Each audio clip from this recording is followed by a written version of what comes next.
Pandora's curse. They said her name meant all gifted, but her gift became humanity's undoing. Zeus created Pandora as punishment, a flawless woman sculpted from clay, given life by the gods, and burdened with beauty designed to deceive. Into her hands they placed a sealed jar, warning her never to open it. But curiosity, the quietest curse of all, burned brighter than obedience. When she lifted the lid, the air screamed. From within, sickness, pain, envy, death. Every misery escaped, flooding the world. By the time she slammed it shut, only one thing remained inside: hope. And so, the gods taught mortals a cruel truth, that even salvation is trapped among suffering. Pandora's curse wasn't the box. It was the hunger to know, the need to touch the forbidden, the same spark that makes us human, and doomed because of it. The curse of Medusa. Before she was a monster, she was a priestess, sworn to Athena, pure and radiant. Her beauty drew every gaze, even that of Poseidon, who defiled the sacred temple in a moment of divine arrogance. But Athena's wrath did not fall upon the sea god. It fell upon the woman. She twisted Medusa's hair into serpents, her skin to stone, and her gaze into a weapon of despair. One act of power, disguised as punishment. From then on, anyone who looked upon her turned to stone. Medusa fled into exile, hunted for her own existence, cursed not for sin,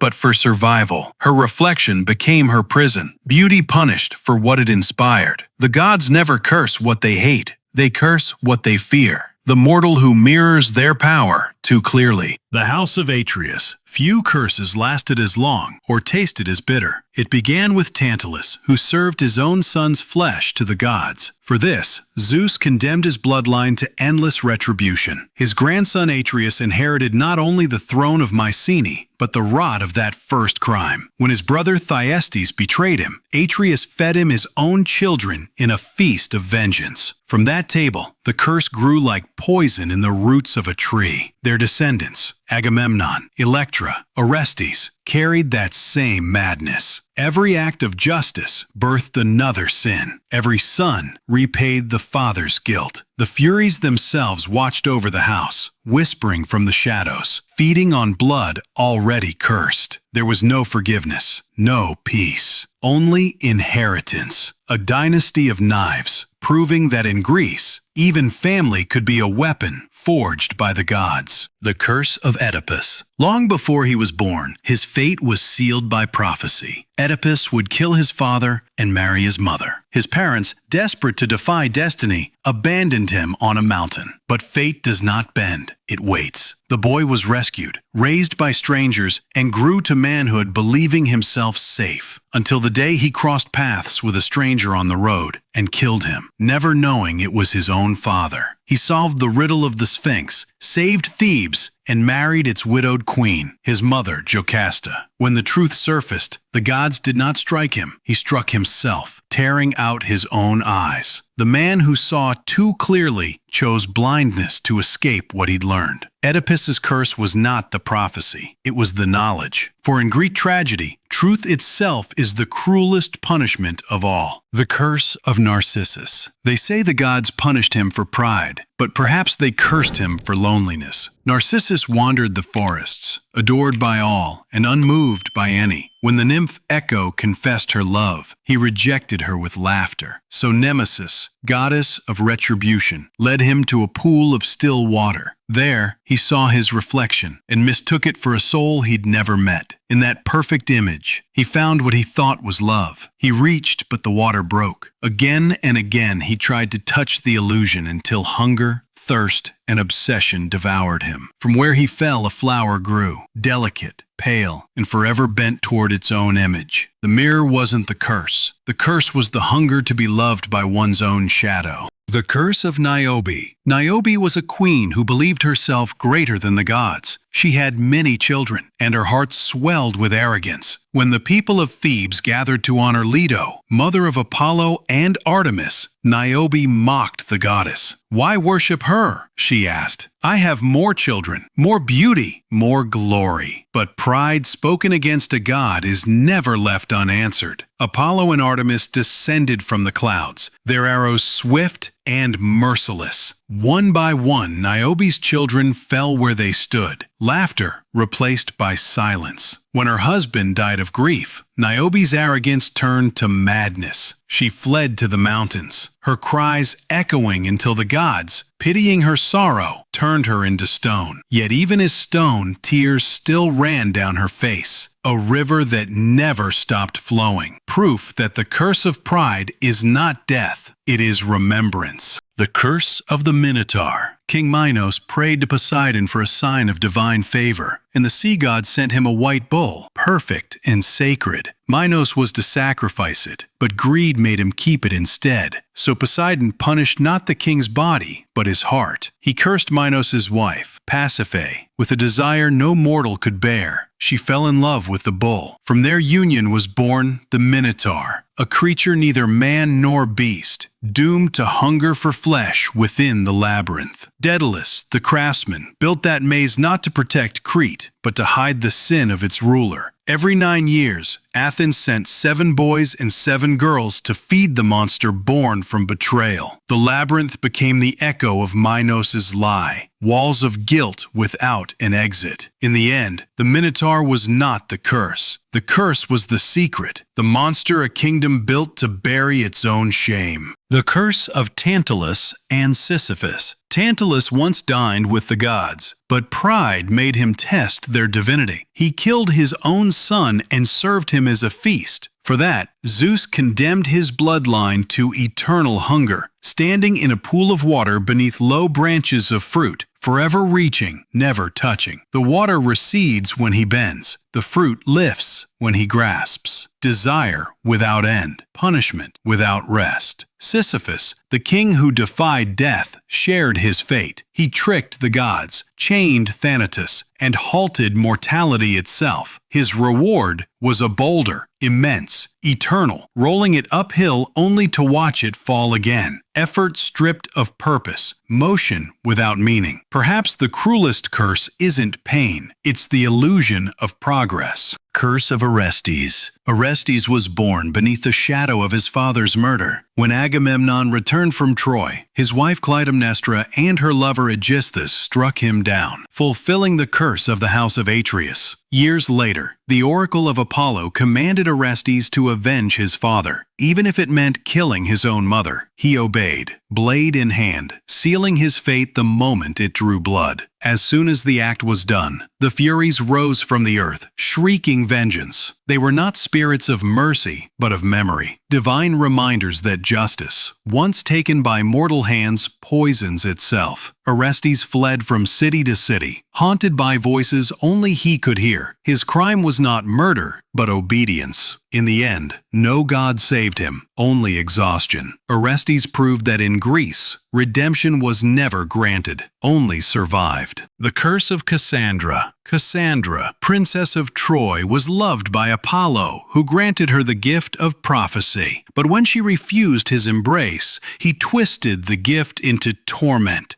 She would see the future clearly, yet no one would ever believe her. When she warned her people about the wooden horse, they laughed. When she saw the flames of Troy in her dreams, no one listened. Her curse was not ignorance, but truth spoken into deafness. She walked among ruins she had already seen, carrying visions no god would retract. Her words were wings without air, flight without sky. The gift became a mirror, forcing her to witness every tragedy twice, once in foresight, once in memory. Cassandra's curse wasn't disbelief, it was knowing, and being right too soon. And if truth still echoes unheard, let her voice travel again. Share it, speak it, let the myths be believed before the fire returns.